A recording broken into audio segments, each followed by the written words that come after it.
Bonjour, ici Jean-Claude Célie, guérisseur, magnétiseur en Suisse. Le dieu de la médecine Asclépios est généralement présenté comme un héros thessalien divinisé au cours des siècles. Parmi ses plus grands sanctuaires, on trouve ceux d'Épidore, de Pergame et de Kos. Le dieu atteint son âge d'or au cours des 2e et 3e siècles après Jésus-Christ. Il est par ailleurs un personnage complexe. Toutefois, à la lecture des 10 livres de la description de la Grèce ou Périégèse de Pausanias, écrite au 2e siècle après Jésus-Christ, nous faisons face à l'image d'un Dieu tout-puissant n'ayant connu aucun changement au fil du temps. Pausanias semble avoir une vision figée d'Asclépios, bien que très respectueuse du grand Dieu. Cette vision semble avoir été représentative de son époque, la seconde sophistique, courant littéraire du 2e siècle après Jésus-Christ, proposait le retour à une religion grecque très proche de celle de l'époque classique.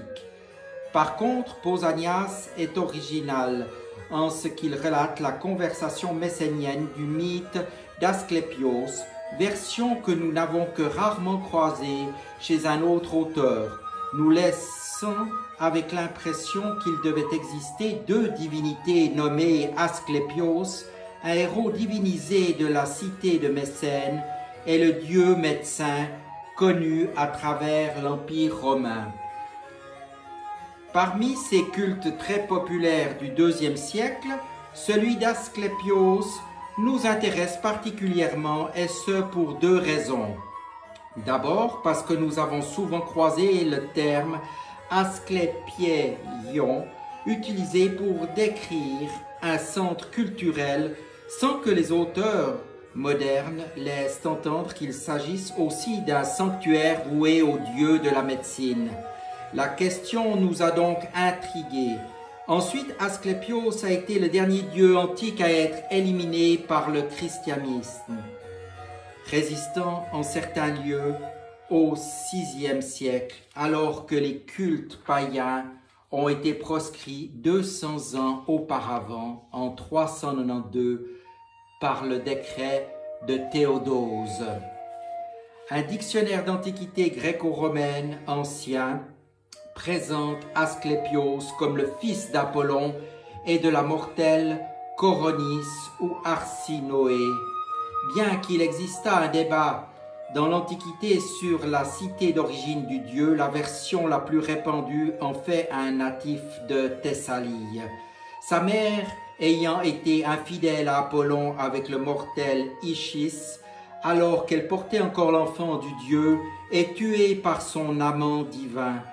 Apollon sauve son fils du bûcher funéraire de Coronis et le confie au centaure Chiron afin qu'il soit éduqué dans les arts guérisseurs. Asclépios devient le meilleur des médecins, mais irrite Hadès en ressuscitant les morts, affront non seulement au pouvoir du roi des enfers, mais encore à la séparation entre les humains et les dieux, seul à pouvoir revendiquer l'immortalité. Zeus le foudroie alors, mais accepte ensuite de lui accorder le statut divin afin qu'il poursuive sa mission de guérir les maladies et de préserver la santé des hommes, tout en lui interdisant de guérir toute maladie mortelle. Zeus lui fait enfin présent de la constellation Ophiocèse qu'il crée à son effigie. On peut alors penser qu'Asclépios est un personnage complexe. En effet, les méthodes de guérison que lui attribuent ses prêtres font aussi l'objet d'une évolution. Il guérit d'abord par le rituel d'incubation, comme le décrit Aristophane dans son Ploutos en 659-738. Lors de ce rite, les patients sont visités par Asclépios durant la nuit, qui leur parle sous forme d'oracle ou les opère en personne dans l'abaton. Au réveil, ils transmettent la prescription divine aux prêtres d'Asclépios qui agissent alors pour la mettre en application. Progressivement, les sanctuaires d'Asclépios incorporent les méthodes hippocratiques, donnant ainsi l'image d'un Dieu plus humain et moins mystérieux. L'incubation se poursuit tout de même et toute guérison est attribuée uniquement à Asclépios. Voici un exemple. Un homme avec une blessure à l'orteil a été guéri par un serpent. Il était dans un état terrible quand les serviteurs du temple l'ont porté et assis sur son siège.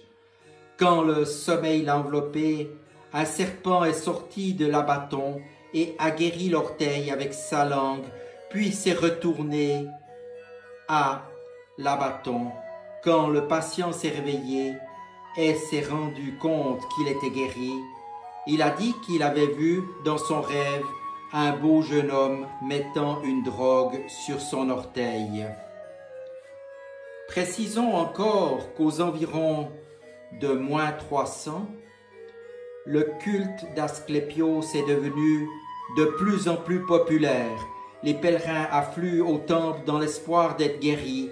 Ils dorment la nuit et le lendemain racontent leur rêve à un prêtre qui leur prescrit un remède, souvent un passage au bain ou au gymnase.